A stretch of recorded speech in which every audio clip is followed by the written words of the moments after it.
stands for photobiomodulation.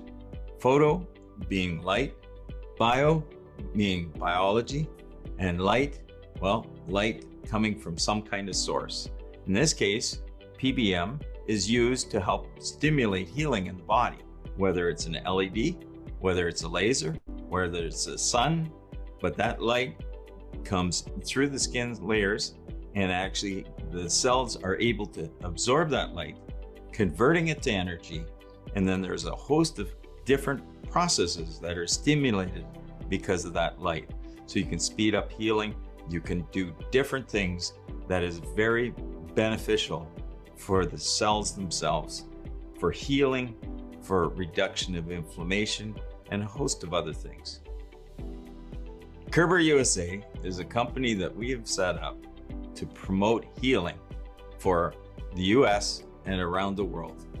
We would like to see this technology help a lot of people. We use LED technology where we can provide high amounts of light into the body, and that stimulates healing. I'd like to introduce you to the SunPowerLED Palm Ultimate. This device here has the most power of the series of devices. This light can produce a huge amount of light that can enter into the body and help speed up that healing. In this device, we have two different wavelengths.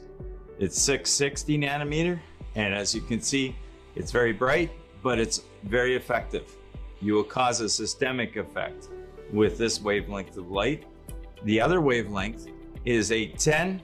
It's not very visible, but it penetrates very deep, and that can help as well reach the target that you're trying to reach.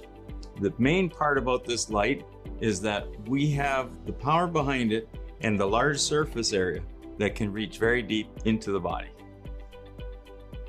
We believe that our product is the most powerful LED cluster under the sun.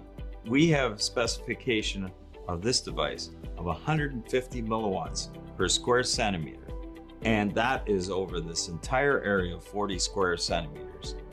It also provides a wall of light that comes through the skin and is able to reach depths that has never been able to be done before with other light products on the market. There's an interesting biblical passage in Malachi 4:2 that talks about the healing that comes from the rays of the sun. And that's what we're trying to do. We're trying to provide healing with these rays. PBM has also been shown in various studies to be able to help promote healing in wounds such as diabetic ulcers, venous ulcers, and other areas where cuts or burns or other types of wounds are on the skin level. If you have any questions about PBM and how our light device, the SunPowerLED Palm series, can help you, please reach out to us and we'll get back to you as soon as we can.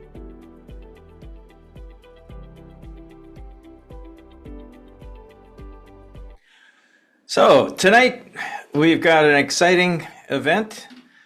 We have our helmet study that was taking place in Shepherdstown, West Virginia, and they were able to publish it. It's just got up, so we will be providing the link so that people can go there and see the great work that Dr. Jennifer Flora and Dr. Kelly Watson Huffer of Shepherd's University. We had really cool results, and this was a study using the helmet for treating into the brain for people with opiate addiction and depression.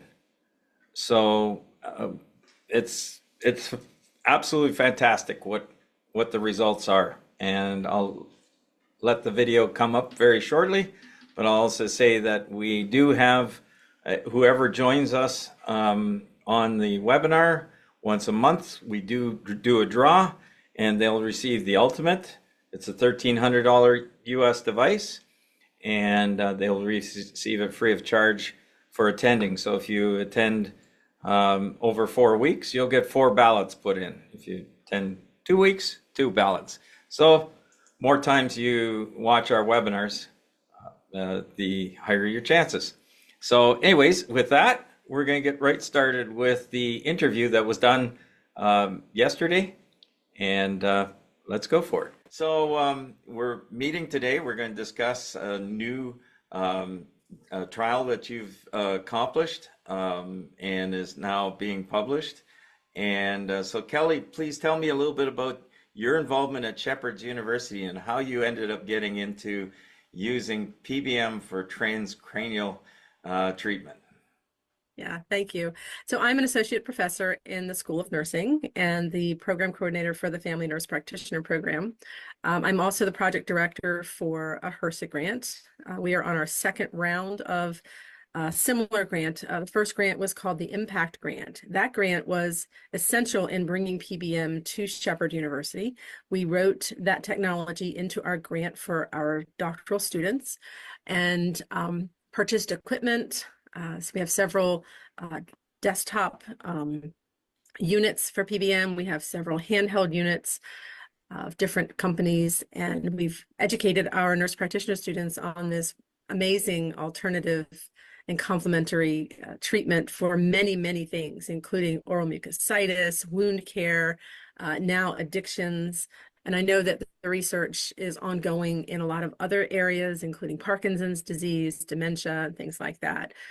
So really, this whole thing started about, I don't know, 5 years ago at Shepherd University when we started that grant.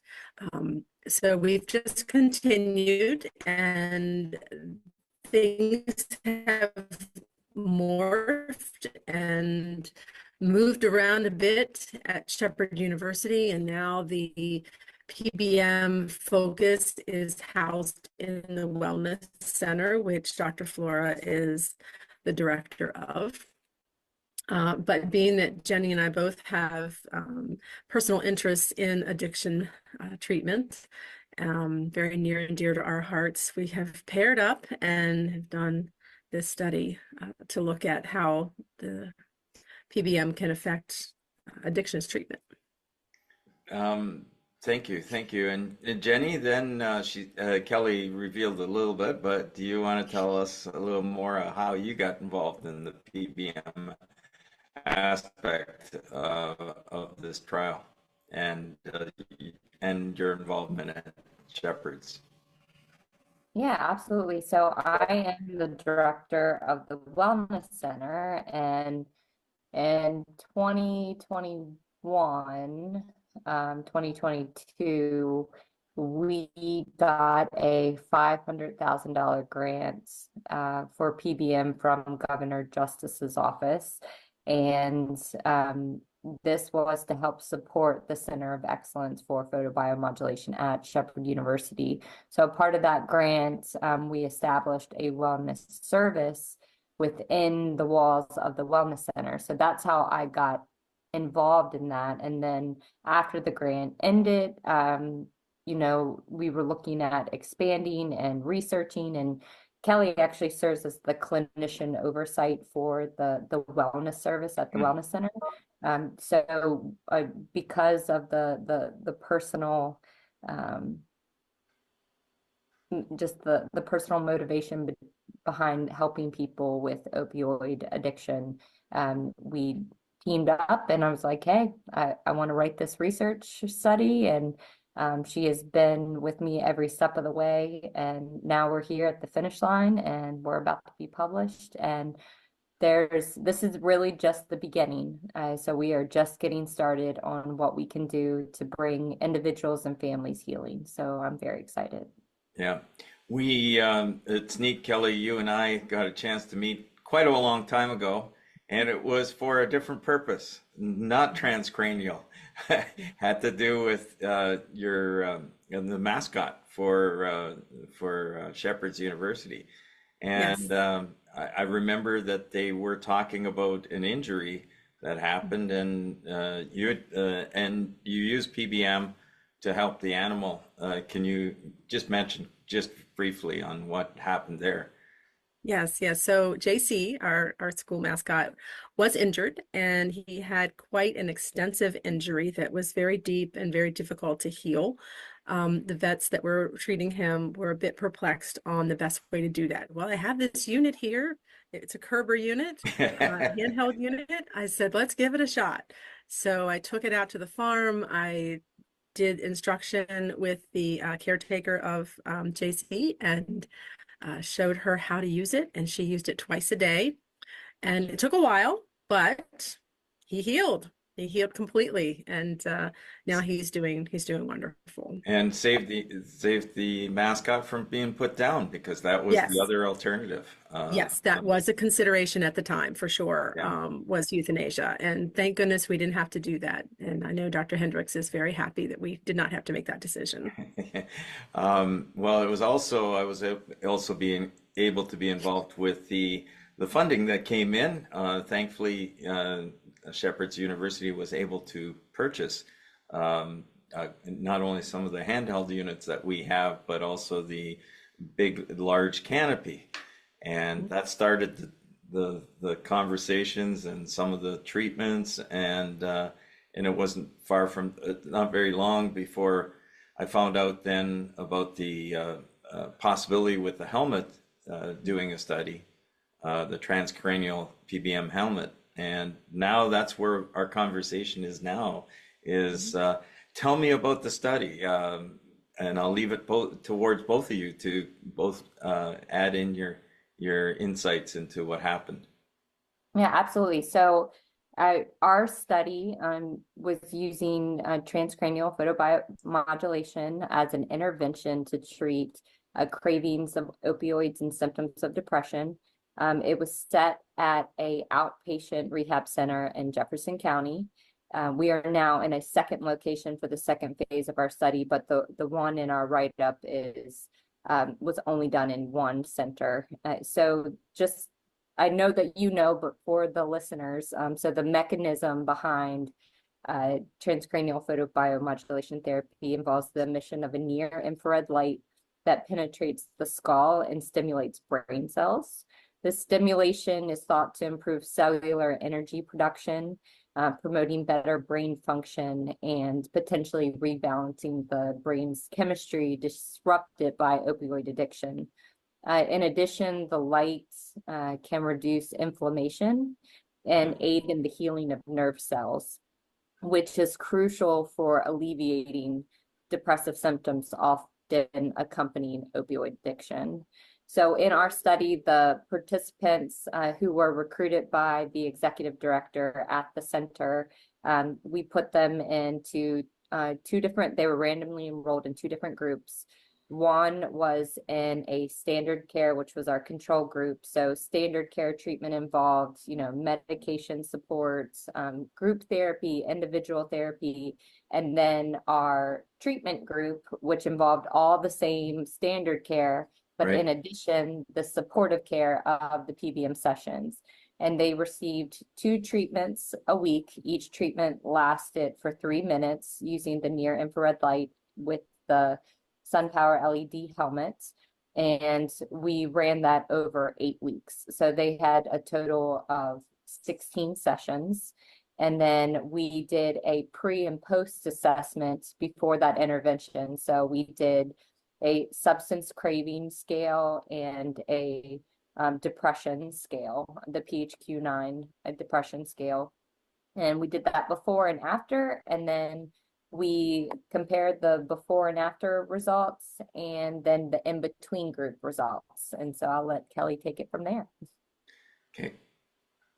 Okay. Thank you. So yeah, so we initially had 50 people who enrolled in the study, which for a small local study that was really good. We were hoping for 50, we got 50. 11 of them dropped out for various reasons. Some of them moved to a different location. Some of them withdrew from all treatment altogether and just quit coming to the center. Right. So there were various and sundry reasons why. Our cohort was mainly male. between the ages of 30 and 49 years old. They were married individuals, and most of them were employed full time. And this does represent what the people who seek addiction treatment, this represents that demographic. Right. Predominantly white male. We did have some women in the group, but we have mostly men. So when we look at what we were measuring, so the brief substance scale craving tool is a well-vetted and validated tool that people will describe how intense, how frequent, how much this craving affects their life, and that gets translated into a numeric scale. Mm-hmm. And we had them do this before we started the program and then at the end of the 8 weeks. And in the group that had the transcranial PBM therapy, in addition to the standard care treatment, that group had significantly improved scores on their cravings, intensity, frequency, and time that they spent craving. So what this means in practical application is that the people who had the helmet treatment, in addition to the standard care, their cravings, frequency, time, and intensity all decreased significantly during that 8-week time. And this is compared to the group that got standard therapy alone, which did not include the tPBM helmet. They had no statistical change in their cravings, time, frequency, and intensity from the beginning of the program to the end of that 8-week time period. So that's huge. That is huge. If you can keep people from having these cravings, if you can help them with that part of their addiction, which drives the bus on whether they go out and find their drug again. Right. That's where it's all at. That's where it matters the most, is trying to control these cravings. And this was in addition to some of these folks had medication assisted therapy as part of their treatment. And yet that group of people that used the helmet had statistically significant improvements in those cravings. We also used, were you surprised? Were you surprised? I was surprised at the magnitude of the finding. So when you do statistical analysis, and I'm sure you know this, but for people who don't know, when you do statistical analysis, you want to measure the magnitude of this finding. And so you do a statistical analysis that measures, was this a small effect size on your group? Was this a medium effect size, or was this a large effect size? And we got a large effect size, meaning that it's significant that this happened. So we were really super pleased with that piece of it. To be honest, I was not expecting it to have the magnitude of change that we got. And I was honestly going to be happy if we met statistical significance and improvements in one of those areas, but we met them in all of those areas. So I was just blown away. And as a matter of fact, Jenny and I got on the phone and we're like, did we do something wrong? Let's run this again. Let's check those numbers again. We must have made Let's something. crunch these numbers again, and I think we did it 2 different ways, and we got the same results both times, and we're like, I don't know, I can't believe this is actually happening, but yes, we got the scores. So we were so excited about it. So that was one measurement with the brief substance craving scale score. In addition, we wanted to measure depression, because we know that depression and many other mental health disorders are comorbid conditions with substance use disorder. And so we thought, let's start with depression. We used the PQH-9 scale, which is, again, a very valid and well-vetted tool. I use it. I'm a nurse practitioner. I practice in a family practice setting, and have worked with people who have substance use disorder for many years. And this is a tool we use on a lot of people in our practice. If anybody even briefly mentions that they're depressed, we do the PHQ-9 on them. And this quantifies how depressed they are and how much this affects their daily life. So again, going back to our group, we had everybody, both groups, do the PHQ-9 when we started and at the end of the 8-week treatment session. And the group that had the helmet therapy, in addition to the standard treatment, their depression scale scores improved immensely, like statistically significant, immensely improved. The group that did not have the helmet had slight improvements in depression scale scores, but not significant. We could not demonstrate statistical significance with that group. So again, we were elated to figure this out.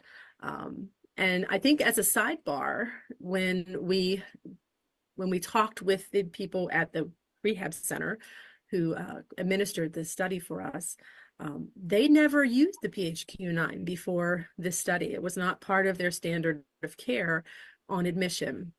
And one of the things that they voiced to us was, hey, we did this screening tool on folks that were enrolled in our program, and we were able to find out that people needed suppression treatment. And so both arms of the study, if that was the case, so the person came in and their PHQ-9 fell within the score range that they needed medication treatment, they got it, regardless of whether they were helmet study folks or if they were our control group. And that was significant. I mean, to me, that means, we really touched someone and helped them, with their depression. So.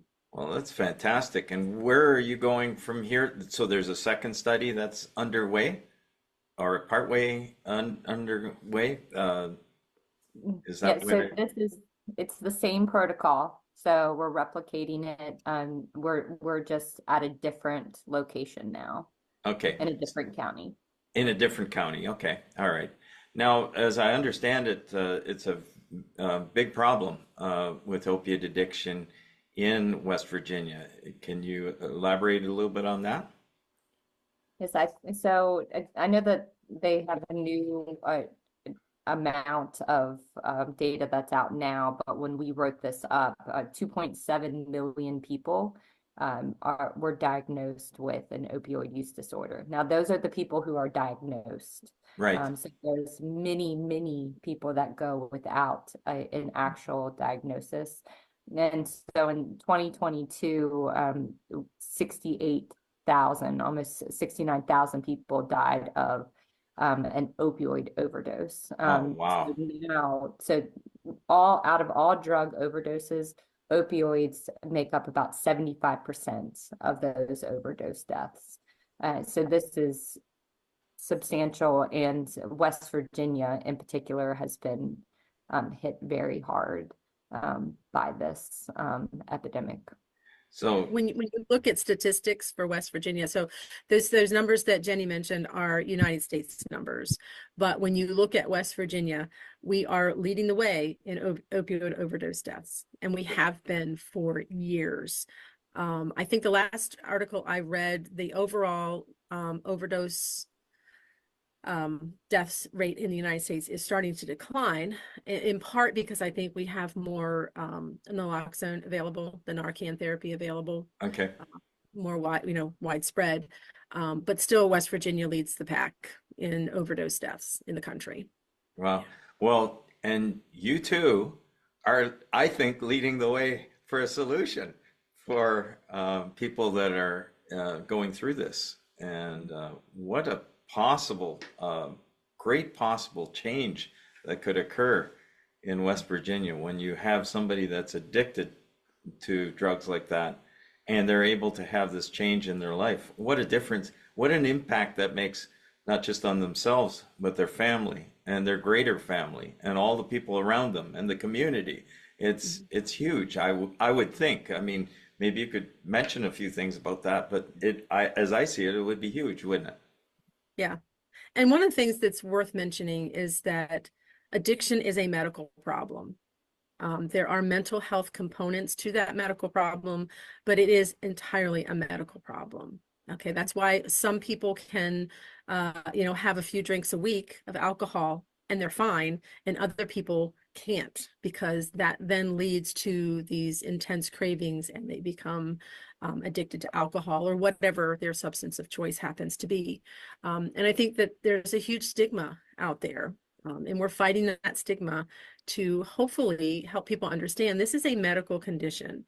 And the way that transcranial PBM therapy works on the brain cells and at the root of the mitochondria within each individual cell in the brain is why this works, because we are modifying the brain cells that have been altered because of either a genetic predisposition for substance use disorder, addictions, whatever you want to call it, and the photobiomodulation therapy is doing exactly what the title is. Photobiomodulation is using light to modulate these cellular functions and change them. And that's what we're doing. So we really hope that we can maybe do some longitudinal studies, maybe do a double-blind study with a sham device, something else that would help us to really put the nail in the wood here for this type of therapy and make this a standard of care for a lot of addiction treatment centers and beyond. Wow, what an impact you guys are going to be able to make, I think, with the results of these studies getting out there and published. So we will keep our website up to date as to when it's actually on air, that we can people can download the studies and have a look. But this is fantastic news. Jenny, is there something that you'd like to add to what Kelly mentioned? She said something in one of I think it was on the WRNR interview, about how no one wants to be addicted to anything. Like the people that are facing this battle, they want to be freed from this. And I think that's something really important. This is not just a lifestyle choice. These are chains, and we want to help them break these chains and be freed, and just their families too. I mean, this has just been such a burden on so many people, and Kelly and I have unfortunately experienced that personally with our family members, and we know that it's not something that people do in isolation. This has ripple effects across so many lives, and what we are doing here comes from a very personal place. And again, we're just really looking forward to the future and continuing to make those ripples for positive change. Fantastic. Well, I'm so glad to be able to be a part of your work and the advancements that will occur. And as we present this in the upcoming London PBM conference, and just under a month's time from now, we really look forward to the expanding of this knowledge base of what it can do, light penetrating the brain and making a difference. So thank you very much for coming on today, and we really appreciate it. I do want to add, Tom, that we took the ideas of some studies that were previously done using unilateral transcranial PBM therapy. And as far as we know, this is the only global transcranial tPBM therapy with addictions that's been done, as far as we know. And that makes it a little easier, because to actually know the exact center where you would place the light and be uniform, consistent in getting it exactly in the right placement, where we have a continuous amount of light over that whole area. So there's no spots that are not getting light penetration. One thing with the helmet is that even though there's the modules that are around the brain, the skull, once the light starts going in, it's because of the diffusion going through the skull, the bone, the tissue, it becomes, after it gets through the skull and starts entering the brain cavity, it's going to be an extremely uniform light pattern over that whole brain. So yeah, and the possibilities too of what you're describing, how the cells react with this. And then the other side is the helping of getting rid of toxins that are there, helping the lymphatic stuff that's going on to drain and clean up stuff that's there. So you have toxins that are, because of the opiates as well, that are need to be removed. So I think those types of sciences will have to be further explored now that there's a very powerful light technology. But thank you for joining us today, and this is going to be a great presentation. So thank you.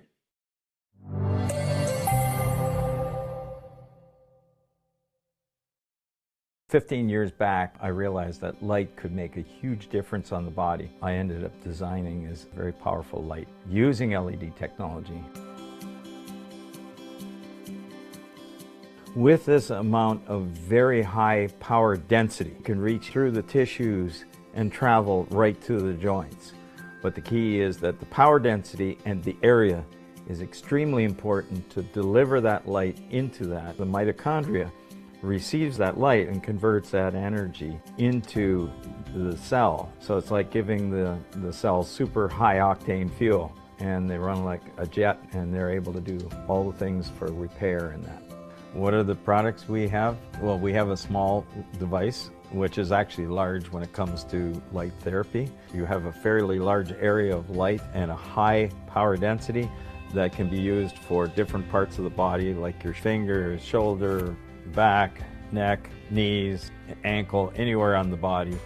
And then we have what's called the mini canopy, which is about a foot square in size. And then we have our full-size canopy, which is basically 6 of the mini canopies. And then we have another device, which is the helmet, and that device can help for mental issues, for brain injuries, for concussions, for PTSD, TBI, all of those kinds of things. And there's new research out there that shows it could be helpful for not only strokes, but dementia, Alzheimer's, and Parkinson's, and just different brain issues.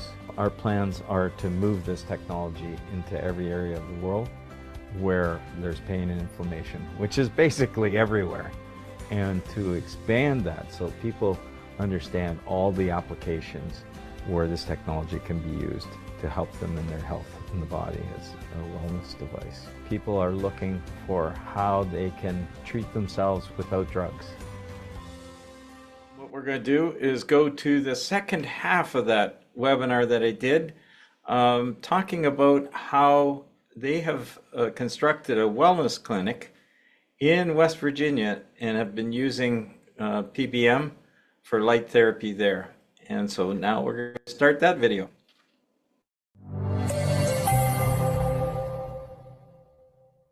So tell me about, at Shepherd's University, you have a wellness center.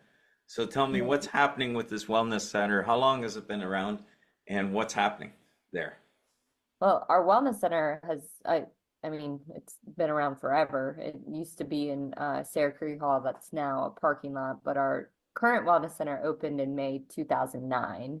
Okay. But we are the fitness center on campus, but we're also a community wellness center. Okay. So we have a pool, indoor track, weight equipment, multi-purpose room, pickleball courts, racquetball courts.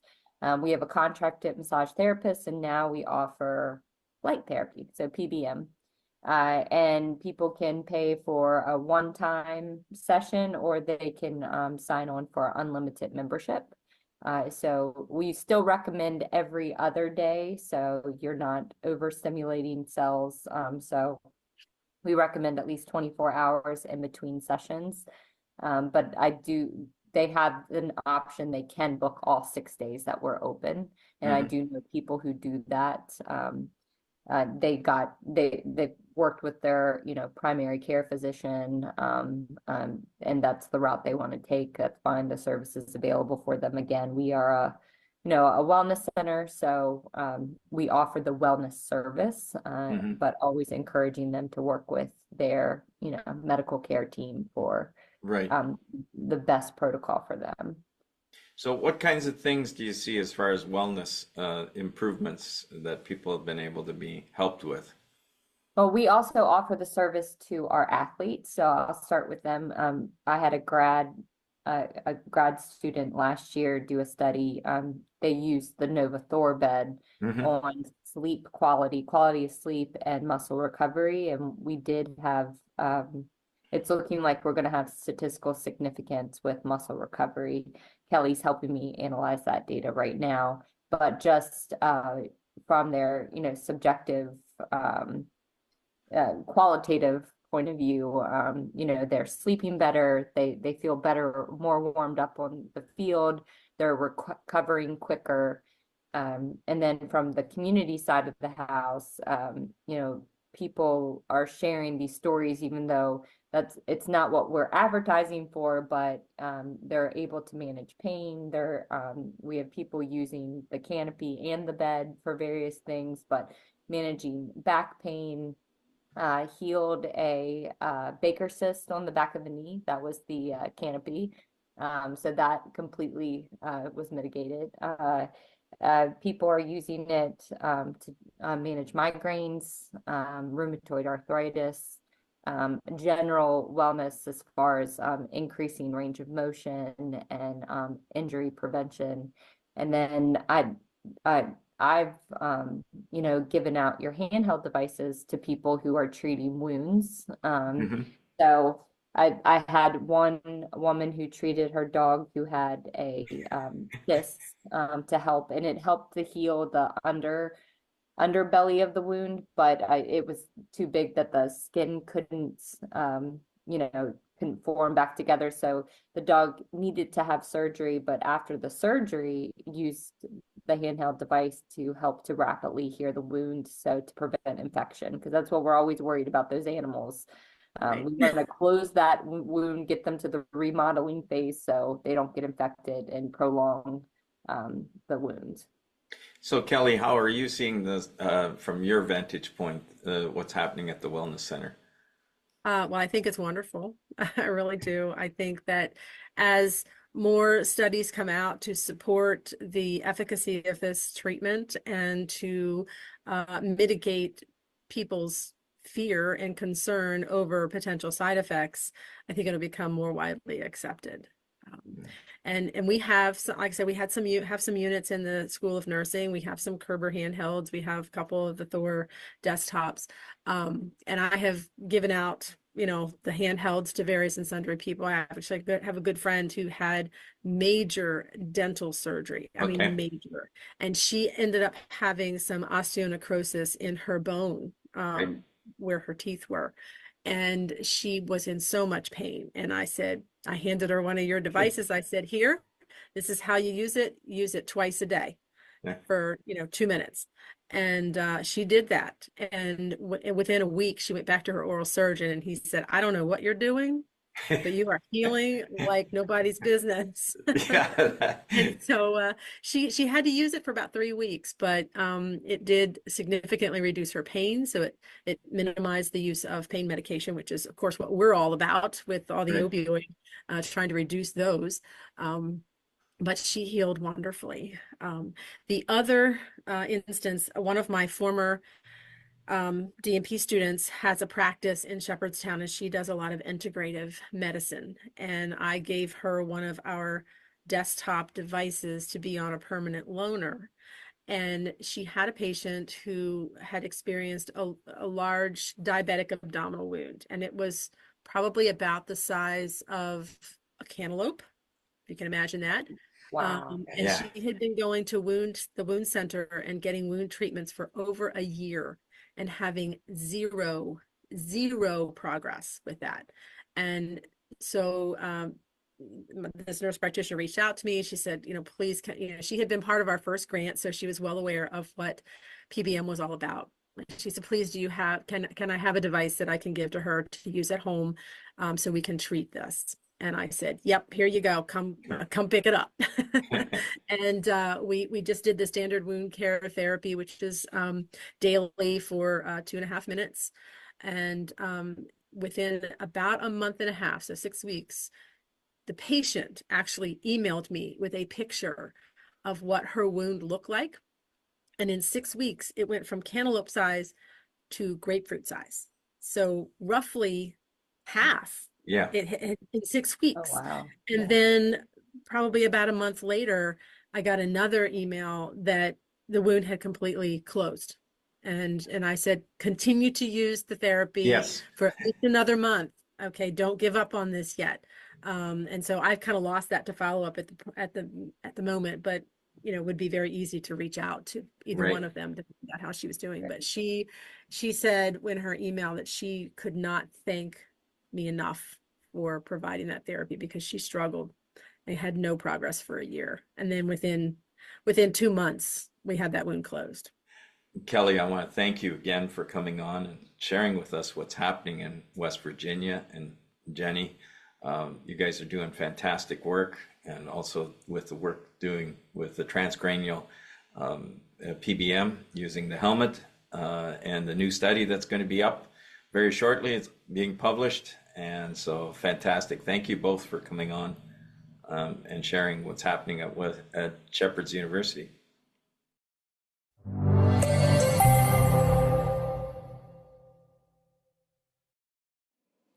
Well, it's pretty neat to see a lot of work that's gone in by Jennifer and by Kelly. And now the study is published, and we'll give you a link on this website, on our website, and also in the chat about the presentation of the study on the journal.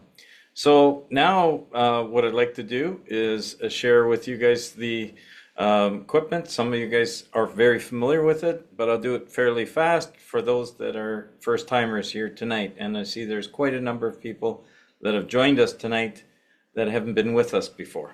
So we have a series of products, as mentioned in one of the earlier videos. We have a professional, and then we have an ultimate. The ultimate has the two wavelengths, 660 and 810. And just to show you the kind of penetration we're looking at, this is going right through my hand. As you can see, I'm kind of blocking the light a little bit, but you can see it coming right through here.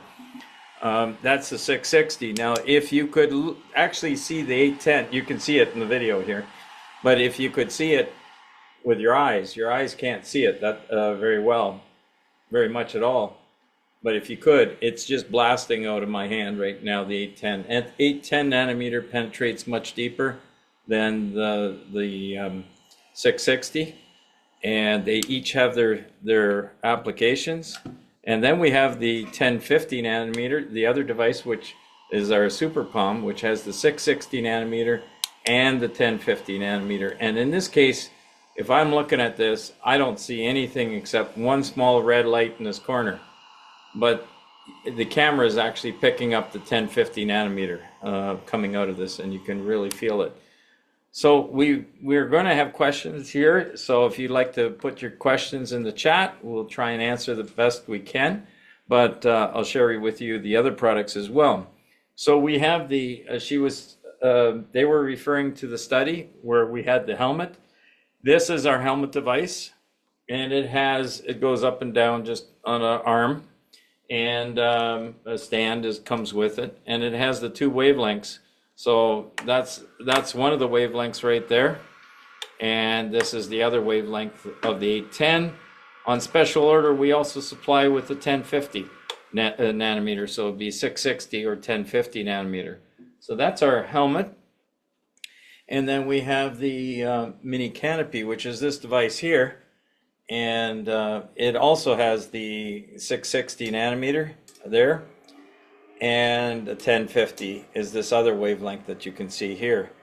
And it is basically 15 times the area of a palm light. Now, the palm is very, very good for treating all over the body. And as a matter of fact, we've even had people use it for the lungs and that. But when it comes to treating a bigger area, that's a whole lot easier than to be able to treat with a larger device like that. And then we have the large canopy, which is basically 6 of these in a 2x3 arrangement, and that's really for clinics. And so that's the different devices. Now I'll mention just a little bit that the 660 nanometer is very, very important for the blood. It gets absorbed by the blood, a lot by the blood, and so it helps the blood, and especially it allows the blood to flow easier, to open up the passages for the small. It's been a long day, but the small capillaries where the blood flows, the light can actually help the cells to produce nitric oxide, which then allows better blood flow. Also, it allows for better lymphatic drainage as well. So, but we add to it the near infrared, which is the 810 nanometer or 1050 with the Super Palm, because that can go much deeper into the body, so it can actually reach the joint, whether it's a shoulder joint or hip joint, and that's how the 1050 or 810 has that ability to penetrate because it's a longer wavelength. So both are beneficial, the 660 and 810 or 1050, and that's what we have in our products. The big thing is that we have a very high power density. So it's kind of like, instead of a lot of the different companies out there make their different light devices with a certain amount of optical power, well, for most of them, we could take that light power and squeeze it down to like this, and now you're getting close to what we have, as far as we have a very dense amount of area with a dense amount of optical power, and that helps. And then when you get the fact that our mini canopy is just that 15 times over, it even helps even more for penetration and treating larger areas faster. So that gives you a little flavor of what we have. And you know, PBM, I've been able to see it now for it's over 16 years now. I started about 15 years ago. I brought this product onto the market. It is actually a halogen based, or halogen, however you pronounce it. And we had a halogen bulb inside here, and we had a special filter, and that filter would take out the far infrared, and that would allow you person to treat themselves. And we help so many people with this other device. But as you can see, this is a whole lot lighter to use than our original design. But LEDs were not, high power LEDs weren't around to the extent that they are today.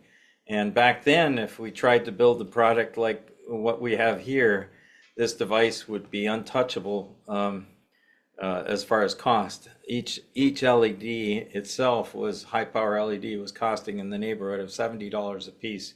So the only useful application was, I made a dental device to cure the white fillings and sold many of those to dentists so that they could harden the filling material with the blue light.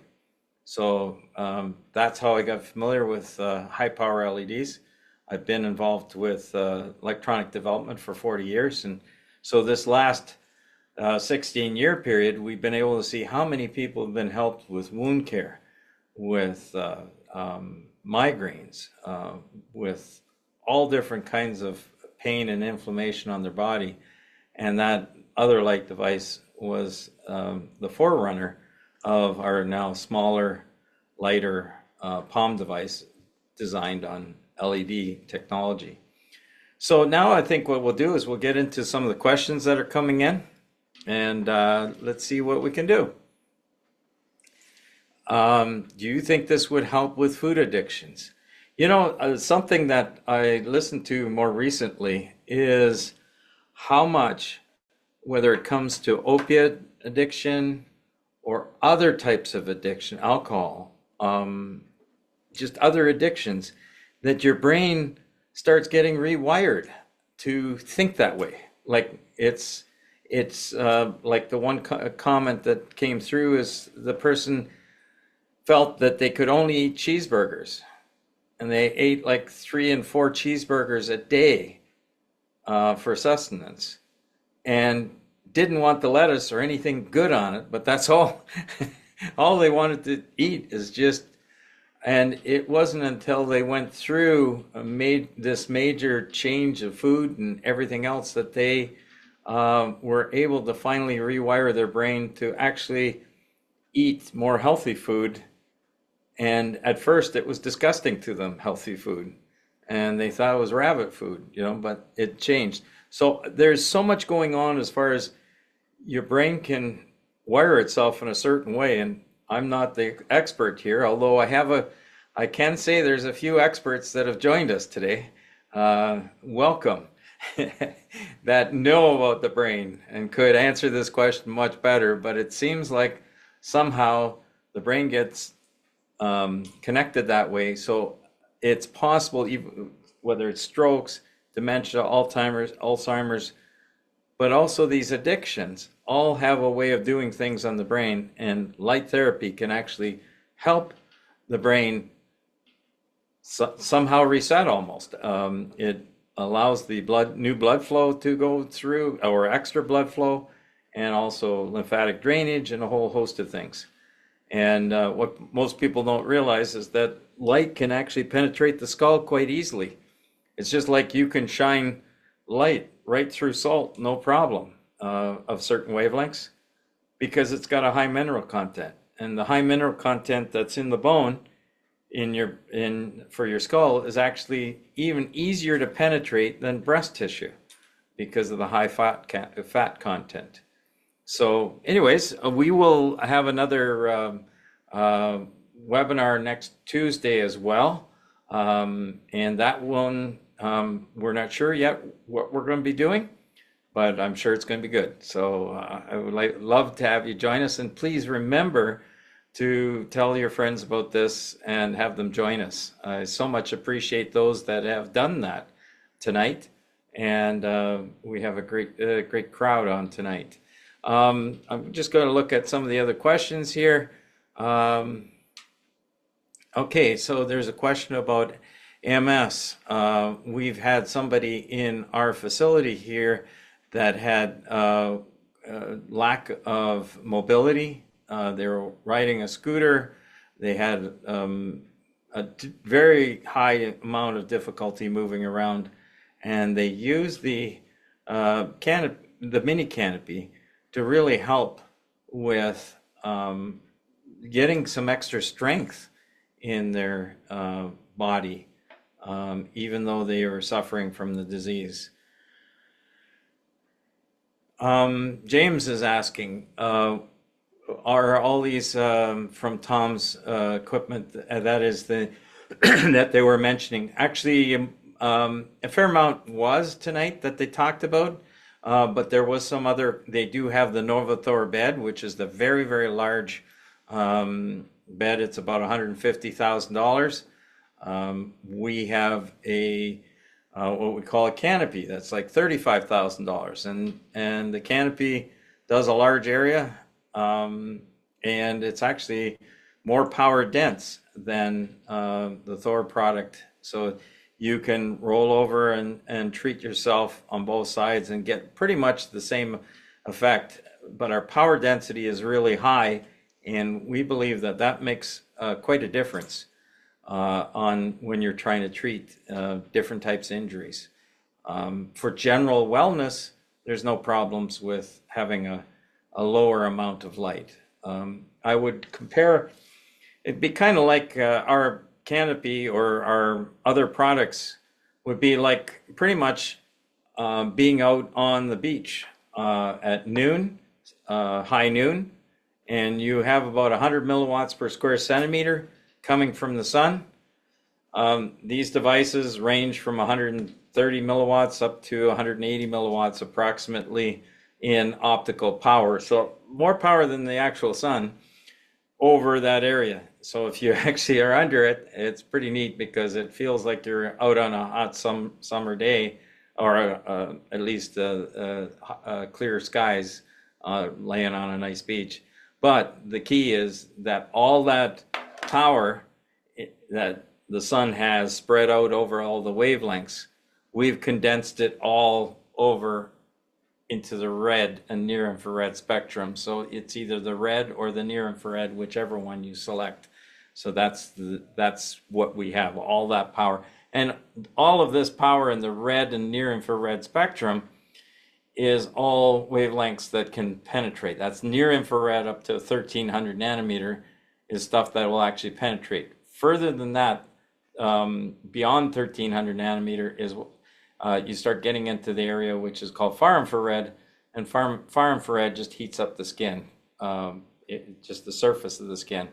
It makes you feel good. So if you have a far infrared sauna, it feels wonderful, but as far as penetration into the depth, that's not happening. It may have some effect because anytime you can get rid of toxins in your body from the skin, that's great. But as far as getting down into the light, you need that part of the spectrum the red or the near infrared. Crystal's asking, would the helmet be effective for other types of addictions beyond opiate addiction, alcohol, nicotine? That is, I do believe that that will be something that we will, as further research goes on, we'll be able to see that as well. It's part of that, like I say, the brain wiring that takes place. Because even with other types of injury, like traumatic brain injury, that's one that can happen. And also some of the, I'm trying to think of it right now, but anyways, when people are in the war, they get, it'll come to me, but even with those types of shock, they're able to be helped by light therapy, and that's new stuff that's coming out. So, okay, Heather's asking about, do we have a clinic in Toronto? As a matter of fact, we believe that very soon, within the next few months, that'll happen. So we'll keep you abreast as to the new clinics that start popping up. Erica is asking, has anyone used IR or near IR as a part of breast protocol? So what has been found out is, first of all, that light does not stimulate, it stimulates good cells. It's like putting high octane fuel in it. But as far as with compromised cells, it's actually something that takes the cancer cells over the edge so that they can't take the extra energy. And so that can cause some cell death, which is always good. So it's, in a way, it's somewhat selective in that it helps the good cells do what they need to do, and at the same time not giving a good environment for the there's been in some interesting cases that people have noticed weird lumps or things disappear, and that's great when that happens, but there are no full scale studies on that yet. And I just want to remind everyone that I'm not a medical doctor. I can't diagnose anything, and I know nothing. There you go. But we have been able to learn quite a bit along the way as I've been working with many doctors and researchers, and it's pretty neat how we are expanding the use of light in various areas. As a matter of fact, one of our devices, one of our designs is actually involved in a study in California for those that are undergoing chemotherapy. A lot of times when people are undergoing chemotherapy, the fast-growing cells inside their mouth start dying, and so their whole mouth becomes one massive pain, just ugly. And people have to even end up, they can't eat. They're in so much pain inside their mouth, and everything's raw. And so they end up on feeding tubes. But if you use light therapy, it's actually been red light therapy or photobiomodulation. It's actually been shown that it's so effective in eliminating oral mucositis that they have now put it in as a standard of care for people undergoing chemotherapy to have one of these devices. Now, that still is not well known, but the FDA has gone through and said, and other organizations have said, this has got to be a standard of care now, so because it helps that much. Let's see, is there anyone in Barrie that has these devices? I can't say. We will get back to you. Oh, thank you. There's Anita put it out there for me. Thank you, Anita. Post-traumatic stress disorder. I couldn't remember that one, but I might, you know what? Maybe I need a little more light treatment myself. Anyways, so one thing that's pretty neat that we will be involved with is I'm going to invite everybody to the PBM conference in London, England. Now, I know many of you can't fly to London, England to learn about PBM, but they will have a way of online watching the entire event. And at that event, I'm going to be presenting the information about our study that we did with seeing how light can penetrate different thicknesses of tissue. So that's in this case, we did a study with 1 steak and 2 steak and 3 steak. How much light gets through 2 1/4 inches of meat or a steak? How much light gets through 2 1/4 inches of pork? How much light gets through 2 1/4 inches of chicken? So we tried different flesh types, and although it didn't have blood running through it, it gives you some idea of what happens to penetration. And as many of the researchers know, the longer the wavelength, the deeper the penetration. But one of the cool things that we were able to see is that the difference between a laser and an LED is not there. Turns out that if you start off with a 5-watt laser and you see how much light goes through that much tissue, and measure it accurately below how much light is coming through, that you'll find that a 5-watt laser and our 5-watt super palm at 1050 has the same amount of photons coming through all that tissue. So what does that mean? That means that it doesn't matter much where you get the photons from. It just depends on the wavelength and the power and the way you're delivering it on top. We even tried different scattering diffuser lenses, and as it turned out, it didn't matter. It was the power that set how much light was going through. And when it came to LEDs, whether we were looking at lasers and LEDs at 810 nanometer or at 660 or 1050, as we went through the tissue, there was no difference between the LED and the laser. So instead of paying $30,000 for a laser, $20,000, $30,000, $40,000 for a laser, we have LED based, which is extremely safe and without a high safety factor, but much lower price tags, as we have devices from $975 up to $1,900 in the Palm series. And then we go up from there with the larger mini canopy.